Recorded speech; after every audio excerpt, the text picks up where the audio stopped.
Edith, I can't believe you did this. My mother-in-law's voice was sharp, her face a mask of disbelief. I stood there, clutching the letter that revealed Mark's secret life. My world shattered in that instant. What is the meaning of this? Gloria demanded, snatching the letter from my trembling hands. Before I could respond, Mark stormed into the room, his expression thunderous. What's going on here? I swallowed hard, my throat constricting with a mix of anger and heartbreak. How long have you known? I asked, my voice barely above a whisper. Mark's eyes narrowed. None of your business, Edith, he retorted, turning away. Gloria thrust the letter at him. Explain this, Mark. Your wife has uncovered your little secret. Mark's jaw tightened as he scanned the contents. It's not what you think, he muttered, refusing to meet my gaze. Not what I think, I echoed, my voice rising. This letter details your affair with Michelle, a woman half my age. Watch your tone, Edith, Gloria snapped. This is a family matter. I whirled on her, my composure cracking. A family matter? While your son was gallivanting around with his mistress, I was here, holding everything together. Mark scoffed. Don't act so innocent. You've been a cold, distant wife for years.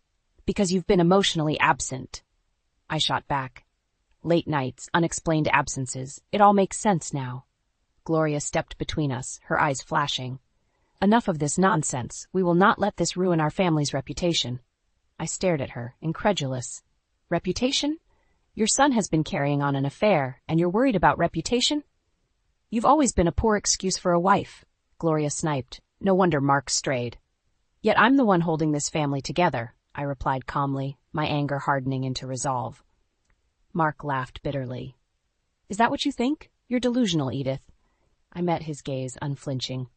No, Mark. I'm finally seeing clearly, and I'm done living a lie. Gloria's eyes narrowed. You wouldn't dare leave this family. I straightened my shoulders, a newfound strength surging through me. Watch me. Turning on my heel, I strode out of the room, leaving my shattered marriage behind. It was time to start living for myself and my son, Peter. No more lies, no more toxic relationships. A new chapter was beginning, and I was ready to embrace it, come what may. As I lay in bed that night, the weight of Mark's betrayal pressed down on me like a suffocating blanket. Memories of our once happy marriage flickered through my mind, taunting me with what could have been. How did we reach this point? I thought bitterly. The signs had been there all along.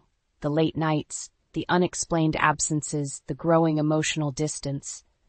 But I had chosen to turn a blind eye, desperate to preserve the illusion of a perfect family. Gloria's words echoed in my head, each one a dagger to my heart. You've always been a poor excuse for a wife. No wonder Mark strayed. Tears stung my eyes as I recalled the countless sacrifices I had made for this family, putting my own dreams and aspirations aside to be the dutiful wife and mother. And what did I have to show for it? A cheating husband and a manipulative mother-in-law who delighted in twisting the knife deeper. A soft knock on the door jolted me from my thoughts. Mom? Peter's voice was tentative, laced with concern. I hastily wiped my eyes and cleared my throat. Come in, sweetheart. Peter slipped into the room, his brow furrowed. Are you okay? I heard shouting earlier. Mustering a brave smile, I patted the bed beside me. It's nothing for you to worry about, honey. Just some grown-up issues. He settled next to me, his eyes searching mine. Is it about Dad? I know things haven't been great between you two lately. I sighed, my heart aching at the thought of shattering his innocence. Your father and I are going through a difficult time. Yes, but we'll figure it out one way or another. Peter nodded solemnly. I just want us to be a family again, like we used to be. His words pierced my soul. How could I tell him that the family he knew was already gone, torn apart by Mark's selfish actions? I pulled him into a tight embrace, blinking back fresh tears. I love you, Peter, I whispered fiercely. No matter what happens, remember that. He hugged me back, his skinny arms wrapping around me with a strength that belied his age. I love you too, Mom. We'll get through this together. As I held my son close, a newfound determination surged within me. I would not let Mark's betrayal define us. I would not allow Gloria's toxic influence to poison our lives any longer. It was time to take control, to forge a new path, one where Peter and I could find true happiness, free from the shackles of a broken marriage and toxic family dynamics. The road ahead would be difficult, but with my son by my side, I knew I had the strength to face whatever challenges lay ahead. This was just the beginning of our journey towards healing and redemption. And I would stop at nothing to ensure that Peter and I emerged from this storm stronger and more resilient than ever before. The next morning, I steeled myself for another confrontation with Mark. As I entered the kitchen, he was already there, sipping coffee and reading the newspaper as if nothing had happened. "We need to talk," I said, my voice firm. Mark glanced up, his expression bored. "About what, Edith?" I clenched my fists, fighting the urge to hurl the nearest object at his smug face. "About your little secret, the affair you've been carrying on behind my back." He snorted derisively. "So you found out. Big deal. It's not like we've had a real marriage for years." My jaw dropped at his callous words. "How can you say that? I've devoted my life to this family, to being a good wife and mother." "And a lousy job you've done," Gloria chimed in, sweeping into the room. "If you had been a better wife, Mark wouldn't have strayed." I rounded on her, my temper flaring. "Stay out of this, Gloria. This is between me and your son." "Like hell it is," she snapped. "This involves my family, and I won't let you ruin it with your dramatics." Mark set down his coffee mug, his eyes narrowing. "Enough of this. I'm leaving for a week, Edith. Try not to mess things up while I'm gone." I stared at him, incredulous. "You're leaving? Just like that?" He shrugged, already gathering his things. "I need a break from all this nonsense. Don't wait up." As he brushed past me, I felt a surge of anger and despair. How could he be so callous, so dismissive of our marriage, our family? And yet, a part of me couldn't help but feel relieved at the prospect of a temporary reprieve from his toxic presence. Gloria fixed me with a steely glare. "You'd better not do anything rash while he's gone, Edith. This family has a reputation to uphold." I met her gaze, my resolve hardening. "Don't worry, Gloria. I can manage without him just fine."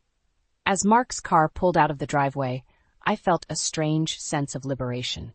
For the first time in years, I wouldn't have to walk on eggshells, constantly trying to appease his whims and Gloria's demands. Peter emerged from his room, his brow furrowed. "Is Dad really leaving?" I pulled him into a reassuring hug. "It's just for a week, honey. We'll be okay." His arms tightened around me. "I don't like it when you two fight." My heart clenched at the sadness in his voice. "I know, sweetheart, but sometimes grown-ups have to work through their problems in their own way." As I held my son close, I silently vowed to protect him from the toxic environment that had consumed our family for far too long. This week would be a chance for us to breathe, to remember what it felt like to live without the constant weight of Mark's emotional absence and Gloria's manipulative interference. And who knows? Maybe, just maybe, this temporary separation would be the catalyst for something more permanent. A chance for me to finally break free and build the life Peter and I deserved, far away from the toxicity that had plagued us for so long.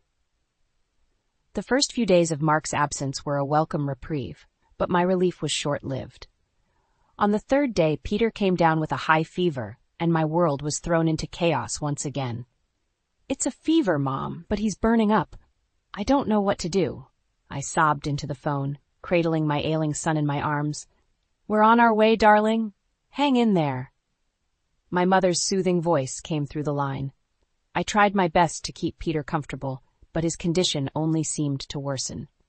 Gloria hovered nearby, her disapproving glares piercing through me like daggers. "This is what happens when you don't have a proper man around the house," she sniffed, her words dripping with disdain. I bit back a retort, too exhausted and worried to engage in her toxic games. All that mattered was getting Peter the help he needed. When my parents finally arrived, my mother swooped in like a guardian angel, taking charge of the situation with a calm efficiency that I envied. "Let me take a look at him, sweetheart," she murmured, gently brushing Peter's sweat-soaked hair from his forehead. My father pulled me into a comforting embrace, his eyes filled with concern. "How are you holding up, Edith?" I shook my head, fighting back tears. "I'm at my wit's end, Dad. Mark's gone, and Gloria's been no help at all. I don't know what to do." Gloria scoffed from the corner. "If you had been a better wife, none of this would be happening." My father's eyes flashed with anger. "That's enough, Gloria. Can't you see my daughter is struggling?" "Where's your compassion?" "Compassion?" Gloria sneered. She brought this upon herself by driving Mark away. I flinched as if struck, her words cutting deeper than any physical blow. Was she right? Had my confrontation with Mark about his affair pushed him to abandon us in our time of need? My mother's voice cut through the tension, her tone firm but gentle. Edith, why don't you come and sit with Peter for a while? I'll make us all some tea. Grateful for the reprieve, I settled beside my son's bed, gently stroking his flushed cheek. His eyes fluttered open, and he managed a weak smile. Mom, I'm sorry for causing so much trouble, he whispered. My heart broke at his words. Oh, honey, you have nothing to be sorry for. I'm the one who's sorry for letting things get so out of hand. Peter's brow furrowed. Is it because of Dad? I know you two haven't been getting along. I swallowed hard, unsure of how much to reveal. Your father and I are going through some difficult times, yes. But that's not your fault, sweetheart. You're the one thing in my life that brings me joy. His small hand found mine, and he gave it a gentle squeeze. I love you, Mom. We'll get through this together. In that moment, my son's unwavering love and strength filled me with a renewed sense of purpose. No matter what obstacles lay ahead, I would fight tooth and nail to protect him from the toxicity that had plagued our family for far too long. As my mother returned with a tray of steaming tea, I met her gaze with a newfound determination. With her and my father's support, I knew I had the strength to weather any storm, even one as tempestuous as the one brewing between Mark, Gloria, and me. Just when I thought the storm had passed, the phone rang, shattering the fragile peace we had found. My heart raced as I answered, bracing myself for more bad news. Edith, there's been an accident. You need to come to the hospital, the voice on the other end urged. My blood ran cold. What happened? Is it Peter? No. It's Mark. He was in a car accident. Relief and anger flooded through me in equal measure. Relief that my son was safe, but anger that Mark's recklessness had once again disrupted our lives. What happened? I asked, my voice trembling. There was a pause, and then the caller spoke the words that would change everything. Mark was with another woman. The world seemed to spin as the weight of those words sank in. His affair, the secret he had so carefully guarded, was now exposed for all to see. I felt a twisted sense of vindication, knowing that his lies had finally caught up with him. I'll be right there, I managed, hanging up the phone. My parents exchanged worried glances, sensing the shift in my demeanor. Edith, what's going on? My mother asked gently. I took a deep breath, steadying myself. Mark was in an accident. He was with his mistress. Gloria's face drained of color, her usual haughty expression replaced by one of shock and dismay. For once she was speechless. My father's brow furrowed. Are you all right, sweetheart? Do you want us to come with you? I shook my head, a newfound determination surging through me. No, Dad. This is something I need to handle on my own. As I made my way to the hospital, a strange sense of calm washed over me. The secrets, the lies, the betrayal. It was all out in the open now.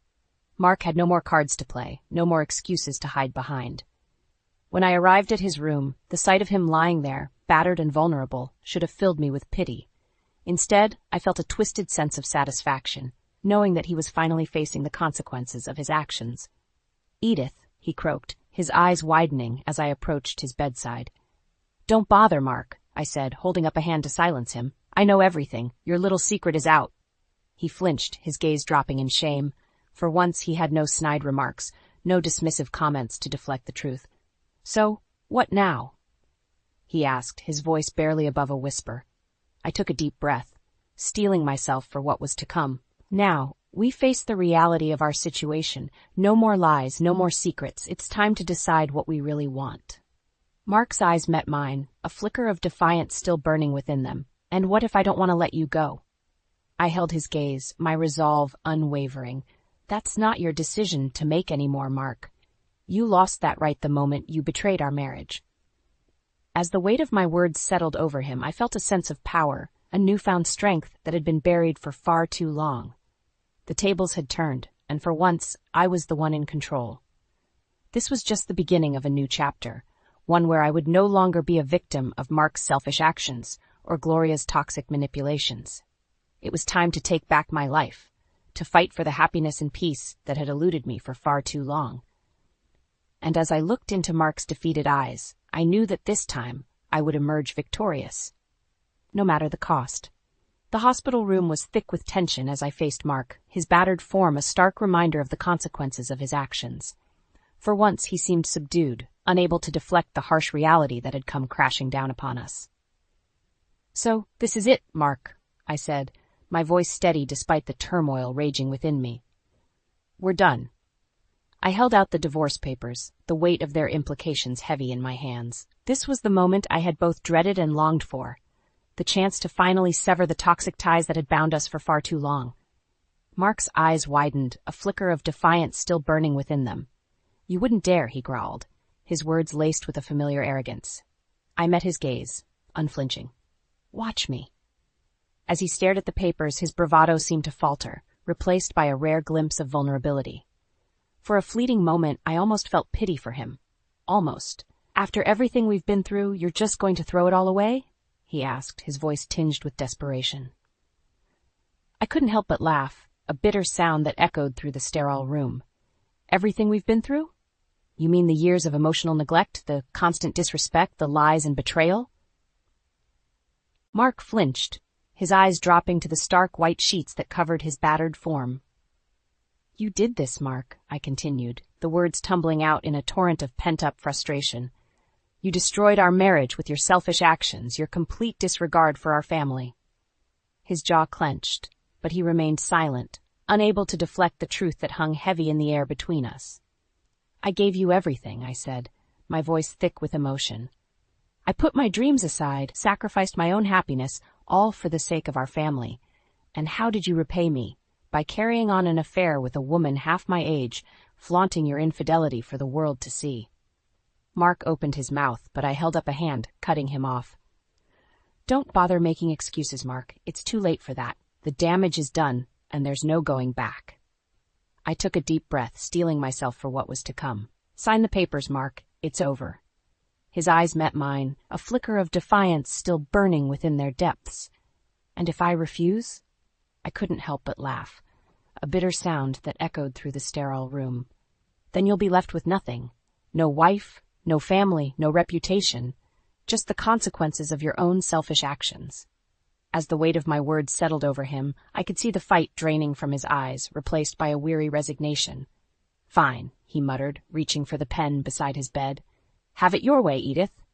With a shaky hand, he scrawled his signature across the papers, sealing our fate with a few strokes of ink. As I gathered the documents, a sense of finality washed over me. It was done. The chapter of my life that had been defined by Mark's toxic presence was finally closed. "I hope it was worth it, Mark," I said, my voice laced with a mixture of sadness and triumph. "Because from this moment on, you're on your own." Turning on my heel, I strode out of the room, leaving him to grapple with the wreckage of our shattered marriage. A weight had been lifted from my shoulders, and for the first time in years, I felt truly free. The road ahead would be long and difficult, but I was ready to face it head-on, armed with a newfound sense of strength and resilience. Mark's betrayal had been a harsh lesson, but it had also been a catalyst for change, a chance to break free from the toxic cycle that had consumed our lives for far too long. As I stepped out into the crisp morning air, I took a deep breath, savoring the taste of freedom. This was the beginning of a new chapter, one where I would write my own story, free from the shackles of a loveless marriage and the toxic influence of those who sought to control me. And as the sun rose over the horizon, I couldn't help but feel a sense of hope and possibility, a promise of better days to come, where I would finally be the master of my own destiny. As I strode out of Mark's hospital room, the weight of our shattered marriage finally lifted from my shoulders, I was met with a familiar, unwelcome sight. Gloria, her face contorted in a mask of fury. "What have you done, Edith?" she hissed, her eyes boring into me like daggers. I squared my shoulders, refusing to be intimidated. "What needed to be done, Gloria? Mark and I are through." Her nostrils flared, and she took a step closer, her presence looming over me like a dark cloud. "You will not ruin this family, Edith. Not after everything we've built." I couldn't help but laugh, a bitter sound that echoed through the sterile hallway. "The family was already ruined, Gloria, and I won't be part of it anymore." Her eyes narrowed, and for a moment I thought she might strike me. "So you're just going to abandon your husband in his time of need? After all he's done for you?" I shook my head, my resolve unwavering. Don't try to twist this, Gloria. Mark brought this upon himself with his selfish actions. He's the one who betrayed our vows, our family. Gloria's lips curled into a sneer. And you think you're blameless in all this? If you had been a better wife, a more attentive partner, he wouldn't have strayed. Her words stung, but I refused to let them pierce my newfound armor. That's a convenient excuse, Gloria, but we both know the truth. Her brow furrowed, and she took a step closer, her voice dropping to a menacing whisper. What truth? I met her gaze, unflinching. That you knew about Mark's affair all along, that you helped him cover it up just to preserve your precious family image. Gloria's face drained of color, and for a moment she seemed at a loss for words. Then her eyes narrowed and she regained her composure. So what if I did? She spat. I was protecting our family, something you clearly have no concept of. I shook my head, a bitter laugh escaping my lips. You were protecting your own selfish interests, Gloria, just like Mark, and I'm done being a pawn in your twisted games. Her jaw clenched, and I could see the fury simmering just beneath the surface. You ungrateful little wretch. After everything we've done for you, this is how you repay us? I took a deep breath, steeling myself for what was to come. You've done nothing for me, Gloria. All you've ever done is tear me down, make me feel small and insignificant. Well, no more. Her eyes widened, and she took a step back, as if struck by my words. I'm taking my life back, Gloria, I continued, my voice steady and unwavering, and you and Mark can no longer stand in my way. For a moment we stood there, locked in a silent battle of wills, the tension crackling between us like electricity. Then Gloria's shoulders slumped, and I saw a flicker of something I never thought I'd see in her eyes. Defeat. Fine, she muttered, her voice laced with venom. Have it your way, Edith, but don't come crawling back when you realize the mistake you've made. With that, she turned on her heel and stormed away, leaving me standing in the hallway, my heart pounding in my chest. As the adrenaline coursed through my veins, I couldn't help but feel a sense of triumph. For years, Gloria had held me in her iron grip, using her manipulative tactics to control every aspect of my life. But not anymore. I was free, truly free, for the first time in as long as I could remember. And as I turned to leave the hospital, a newfound sense of purpose propelled me forward. This was just the beginning of a new chapter, one where I would write my own story, free from the toxic influence of those who sought to control me. The road ahead would be long and difficult, but I was ready to face it head-on, armed with a strength and resilience that had been forged in the fires of adversity. As I stepped out into the warm embrace of the sun, I couldn't help but smile. The future was uncertain, but for the first time in a long time, it was mine to shape, to mold into something beautiful and fulfilling. And as I made my way home to the son who had been my unwavering source of strength and inspiration, I knew that no matter what challenges lay ahead, we would face them together. A united front, bound by a love that could never be broken, even by the most toxic of influences. The weight of the past few weeks seemed to lift from my shoulders as I stepped through the front door, greeted by the familiar warmth of home. Peter rushed to embrace me, his eyes shining with a mixture of relief and concern. Mom, you're back. Is everything okay? I pulled him close, savoring the moment. Everything's going to be just fine, sweetheart. Better than fine. He pulled back, his brow furrowed. What do you mean? What happened with Dad?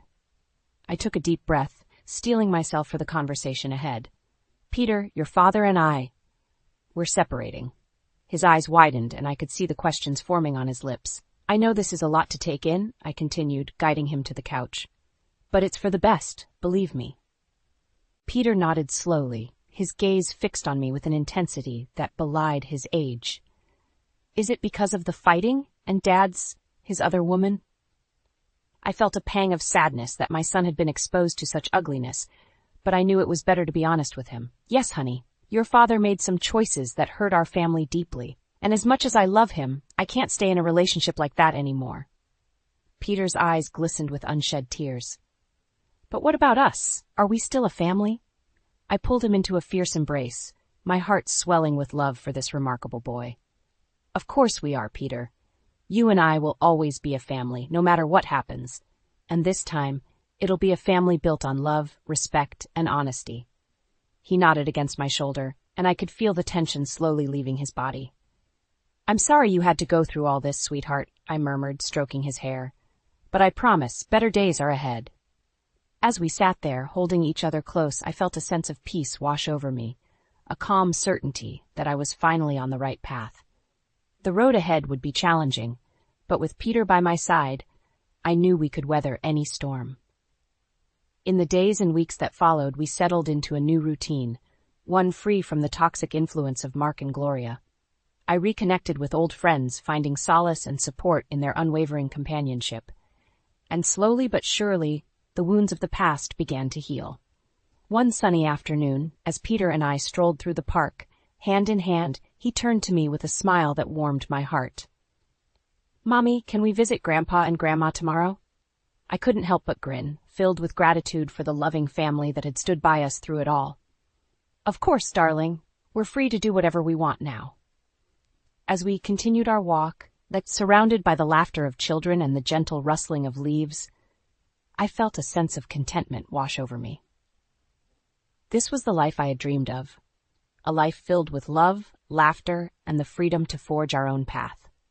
No longer would we be shackled by the toxic bonds of a broken marriage or the manipulative whims of those who sought to control us. We were free, truly free, to embrace the future on our own terms. And as I looked into Peter's eyes, shining with hope and possibility, I knew that no matter what challenges lay ahead, we would face them together, a united front, bound by a love that could never be broken, even by the most toxic of influences. This was the beginning of our new chapter, one filled with endless possibilities and the promise of a brighter tomorrow. And as we walked hand in hand into the future, I couldn't help but feel a sense of pride and gratitude for the resilience that had carried us through the darkest of storms. We had emerged from the ashes of our past, stronger and more resilient than ever before. And as the sun dipped below the horizon, painting the sky in brilliant hues of orange and pink, I knew that our journey had only just begun. A journey towards healing, happiness, and the reclamation of our lives on our own terms.